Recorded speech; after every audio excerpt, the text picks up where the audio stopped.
কৰ্মীসকল পোষণ ট্ৰেকাৰত আভা আইডিনো কেনেকৈ বনাব লাগে আহকচোন অকণমান চাই লওঁ। প্ৰথমে মই পোষণ ট্ৰেকাৰ এপছটো খুলি ল'ম। খুলি লোৱাৰ পিছত মই বেনিফিচিয়াৰিছত ক্লিক কৰি দিলোঁ। কৰি দিয়াৰ পিছত মই প্ৰেগনেণ্ট ওমেনৰ মডিউলত ক্লিক কৰি দিলোঁ। কৰি দিয়াৰ পিছত ইয়াতে মই প্ৰথম যিটো নাম আছে আসমা খাতুন, সেই নামটোৰ কাষতে থকা থ্ৰী ডটছত ক্লিক কৰি দিম। ক্লিক কৰি দিয়াৰ পিছত ইয়াতে চাওক আভা ক্ৰিয়েট ৰিট্ৰাইভ আভা বুলি লিখা আছে। মই ইয়াতে ক্লিক কৰি দিম। ইয়াতে ক্লিক কৰি দিয়াৰ পিছত ইয়াতে লিখা আছে চাওক please verify mobile number before processing. Mobile নাম্বাৰটো প্ৰথমে ভেৰিফাই কৰি ল'ব লাগিব। এইগৰাকী বেনিফিচিয়াৰীৰ মোবাইল নাম্বাৰ যিহেতু ভেৰিফাই কৰা হোৱা নাই, গতিকে মোবাইল নাম্বাৰ ভেৰিফাই কৰাৰ পিছতহে আমি এইজনী বেনিফিচিয়াৰীৰ আভা আইডি ক্ৰিয়েট কৰিব পাৰিম। গতিকে মই এইটো এৰি দিছোঁ। মই এতিয়া নেক্সট এটা ল'ম, এইটো মুফিয়া খাতুন। মই ইয়াৰে নামৰ কাষত থকা থ্ৰী ডটছত ক্লিক কৰি দিলোঁ।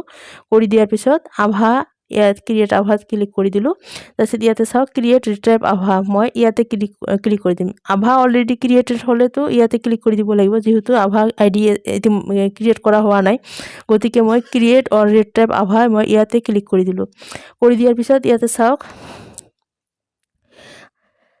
আধাৰ ডেমোগ্ৰাফিক ইয়াতে লিখা আছে ভেৰিফিকেশ্যন ডান ইউজিং আধাৰ ডিটেইলছ। আমাৰ ইতিমধ্যে যিহেতু ভেৰিফিকেশ্যন হৈ গৈছে, গতিকে মই খালি জাষ্ট ভেৰিফিকেশ্যন কৰিব লাগিব। আৰু ইয়াৰ তলত দিয়া আছে Aadhaar OTP will be send to the mobile number linked with Aadhaar. যিহেতু আমাৰ OTP যাব, সেইটো আমাৰ দৰকাৰ নাই। আৰু ইতিমধ্যে যিহেতু আমাৰ আধাৰ ভেৰিফিকেশ্যন কৰা হৈছে, গতিকে মই ওপৰৰ আধাৰ ডেমোগ্ৰাফিক ইয়াতে ক্লিক কৰি দিম। ক্লিক কৰি দিয়াৰ পিছত চাওক গোটেইখিনি দিয়াই আছে। মই খালি ইয়াতে কিহত ক্লিক কৰি দিম। ইয়াতে লিখা আছে I hereby declare that I am voluntarily sharing my Aadhaar number and demographic information used by UIDAI with national health authority. গতিকে মই জাষ্ট এই বক্সত ক্লিক কৰি দিম, টিক মাৰ্কত ইয়াতে ক্লিক কৰি দিছোঁ। দিয়াৰ পিছত মই ভেৰিফাইড ক্লিক কৰি দিম। ভেৰিফাইড ক্লিক কৰি দিয়াৰ পিছত ইয়াতে চাওক আভা is already successfully linked with profile. আৰু আভা নাম্বাৰটো ইয়াতে চাওক নোট ডাউন ইউৰ আভা। এই আভা নাম্বাৰটো কিন্তু ইয়াতে লিখি দিয়া আছে। এইটো আপোনালোকে ৰেজিষ্টাৰ মেইনটেইন কৰিব আৰু তাতে লিখি ৰাখিব। এই আভা আইডিটো বহুত দৰকাৰী। আপোনালোকে আভা আইডিটো হ'ল এটা মানে হেল্থৰ এটা আইডি।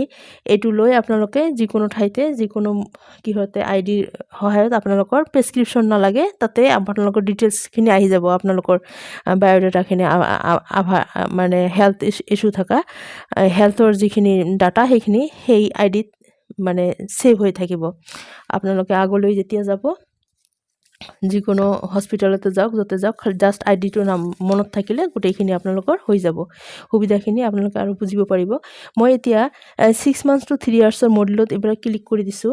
ক্লিক কৰি দিয়াৰ পিছত এইবাৰ চাওক মই এই আব্দুল্লা আলী এই নামটোৰ কাষতে থকা থ্ৰী ডটছত মই ক্লিক কৰি দিলোঁ। ইয়াতে চাওক ক্ৰিয়েট আভা বুলি দিয়া আছে।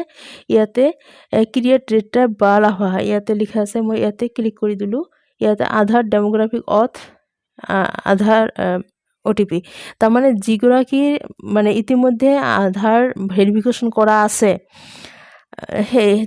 সেই ক্ষেত্ৰত আমাৰ আৰু কোনো OTPৰ দৰকাৰ নহ'ব। মই জাষ্ট ইয়াতে ক্লিক কৰি দিম, ইয়াতে টিক মাৰি দিম। দিয়াৰ পিছত ভেৰিফাইড ক্লিক কৰি দিম। কৰি দিলেই কিন্তু মোৰ হৈ যাব। আৰু নেক্সট যদি কোনোবা বেনিফিচিয়াৰীৰ হয়তো নিজা আধাৰেদি ভেৰিফাই কৰা আছে, নিজা আধাৰ আছে, সেই ক্ষেত্ৰত কি হ'ব? মই এই যে আফৰিন জান্নাত নামৰ বেনিফিচিয়াৰীৰ নামৰ ওপৰত ক্লিক কৰি দিলোঁ।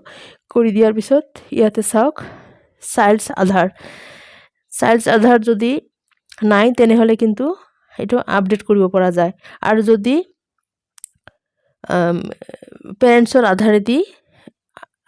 আধাৰেদিও কৰিব পৰা যায়। যদি চাইল্ডছৰ আধাৰ থাকে, তেতিয়াহ'লে আপডেট আধাৰ দি বাচ্ছাৰ ডাটাখিনি ইয়াতে আপডেট দিব পাৰিম। ইয়াতে চাওক মানে চাইল্ডছৰ আধাৰ ইয়াতে ভৰাব পাৰিম। মোৰ যিহেতু চাইল্ডছৰ আধাৰ নাই, গতিকে এই ক্ষেত্ৰত মই কি কৰিম, বাল আভা ইউজিং পেৰেণ্টছ আধাৰ। মই ইয়াতে পেৰেণ্টছৰ আধাৰেদি তাৰ শিশুটোৰ আভা ক্ৰিয়েট কৰিম। গতিকে মই ইয়াত ক্লিক কৰি দিম তলৰ ঘৰত। কণ্টিনিউত ক্লিক কৰি দিলোঁ। কৰি দিয়াৰ পিছত are you sure you want to create retype আভা ইউজিং পেৰেণ্টছ আধাৰ নাম্বাৰ। পেৰেণ্টছৰ আধাৰ নাম্বাৰ দি মই ক্ৰিয়েট কৰিম নে নাই এইটো মোক আগতে এলাৰ্ট কৰি দিছে যে মই প্ৰচিড কৰিম, যে মানে কৰিম মই। তাৰপিছত এতিয়া চাওক ক্ৰিয়েট অৰ ৰিট্ৰাইভ বা লাভা আৰু তলত দি আছে বা লাভা অলৰেডি ক্ৰিয়েটেড। যদি ক্ৰিয়েটেড আছে তেনেহ'লে তলত ক্লিক কৰিব লাগিব, আৰু যদি ক্ৰিয়েট কৰা হোৱা নাই তেনেহ'লে ওপৰত ক্লিক কৰিব লাগিব। মই ওপৰতে ক্লিক কৰি দিলোঁ। কৰি দিয়াৰ পিছত এই আকৌ এবাৰ ক্লিক কৰি দিম, তাৰপিছত আকৌ এই টিক মাৰি দিম, তাৰপিছত ভেৰিফাই কৰি দিম। আৰু ভেৰিফাইত ক্লিক কৰি দিলে চাওক আপোনালোকৰ আভা কিন্তু ক্ৰিয়েট হৈ গ'ল। গতিকে আপোনালোকে যেতিয়া আভা আইডি ক্ৰিয়েট কৰিব তেতিয়া কিন্তু আপোনালোকৰ যদি শিশুগৰাকীৰ নিজা আধাৰ থাকে, নিজা আধাৰ হয়তো ভেৰিফাই কৰা আছে, সেই ক্ষেত্ৰত আকৌ কেনেকুৱা হ'ব এইটো মই দেখাই আছোঁ। মই 3 to 6 ইয়াৰ্ছৰ মডেলত ক্লিক কৰি দিলোঁ, আৰু ইয়াতে আফচানা আফৰিন নামৰ শিশুগৰাকীৰ নিজা আধাৰ ভেৰিফাই কৰা আছে। মই নামটোৰ ওপৰত আপোনালোকক ক্লিক কৰি দেখাই দিছোঁ। ইয়াতে চাওক চাইল্ডছ আধাৰ বুলি লিখা আছে, এই আধাৰ নাম্বাৰৰ তলত চাইল্ডছ আধাৰ বুলি লিখা আছে। তাৰমানে এই শিশুগৰাকীৰ নিজা আধাৰ নাম্বাৰ ইয়াতে ভৰোৱা আছে, ইতিমধ্যে ভেৰিফাই কৰা আছে। গতিকে মোৰ একো নাই, এই ওপৰৰ যে 3 ডটছ আছে সেই 3 ডটছত মই ক্লিক কৰি দিলোঁ। কৰি দিয়াৰ পিছত ক্ৰিয়েট অৰ ৰিট্ৰাইভ আভা মই ইয়াতে ক্লিক কৰি দিলোঁ। কৰি দিয়াৰ পিছত ক্ৰিয়েট ৰিট্ৰাইভ বা লাভা লিখা আছে, আৰু তলত লিখা আছে বা লাভা অলৰেডি ক্ৰিয়েটেড। মই নতুন কৰি যিহেতু ক্ৰিয়েট কৰিম, গতিকে ওপৰৰ ঘৰত ক্লিক কৰি দিলোঁ। কৰি দিয়াৰ পিছত আকৌ চাওক OTPৰ অপশ্যন আছে আৰু আধাৰ ডেমোগ্ৰাফিক অথ দিয়া আছে। মই ওপৰৰ ঘৰটোতে ক্লিক কৰি দিম। কৰি দিয়াৰ পিছত ইয়াতে টিক মাৰ্ক দিম আৰু ভেৰিফাই মাৰিম।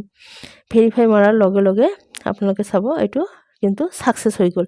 গতিকে আভা আইডি ক্ৰিয়েট কৰা একেবাৰে ইজি। আপোনালোকে হয়তো 1 মিনিটত 2টা-3টাকৈ আভা আইডি ক্ৰিয়েট কৰিব পাৰিব। আৰু আপোনালোকে এই আভা আইডি 10 তাৰিখৰ ভিতৰত আপোনালোকে 100% যিহেতু আমাক কৰাৰ বাবে নিৰ্দেশ দিছে ষ্টেটৰ পৰা, গতিকে আপোনালোকে এইখিনি কৰিব বুলি ধৰি লৈ মোৰ ভিডিঅ' আজি ইমানতে সামৰিছোঁ। আৰু আপোনালোকে নিশ্চয় এইখিনি বুজিব পাৰিছে কেনেকৈ আভা আইডি ক্ৰিয়েট কৰে। গতিকে মই এইখিনিতে মোৰ ভিডিঅ' সামৰিছোঁ। ধন্যবাদ।